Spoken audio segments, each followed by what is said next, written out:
আমি একবার ভেবেছিলাম ভালোবাসা বুঝি একবারই আসে, ভেঙে গেলে আর জোড়া লাগে না। প্রথমবারটা আমাকে ক্লান্ত করে দিয়েছিল। ভালোবাসা নয়, বরং একটা দায়িত্বের মতো হয়ে গিয়েছিল। আমি তখন শিখেছিলাম কিভাবে চুপ থাকতে হয়, কিভাবে নিজের কষ্টকে ছোট করে ফেলতে হয়। সেই সব শেষ করে আমি নিজেকে বলেছিলাম, আর নয়। আর ঠিক তখনই তুমি এলে, কোনো ঘোষণা দিয়ে না, কোনো প্রতিশ্রুতি নিয়ে না। তুমি এলে এমন ভাবে যেন আগে থেকেই ছিলে, হয়তো আমি খেয়াল করিনি। তুমি আমাকে জিজ্ঞেস করনি আগে কে ছিল, কিভাবে শেষ হয়েছিল।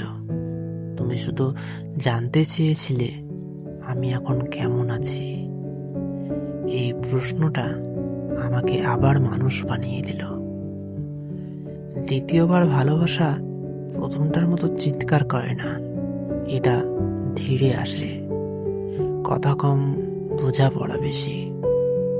এখানে অপেক্ষা আছে কিন্তু আতঙ্ক নেই, নীরবতা আছে কিন্তু সন্দেহ নেই।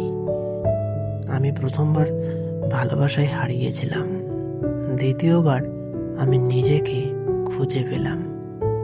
আমি জানি না এই গল্পটা কতদিন চলবে, আমি শুধু জানি এইবার আমি পালাচ্ছি না।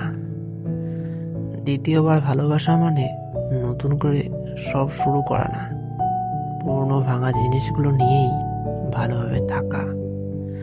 আর যদি শেষও হয়, এইবার আমি ভাঙবো না, কারণ দ্বিতীয়বার ভালোবাসা মানে আরেকটা সুযোগ না, এটা নিজের কাছে ফিরে আসা।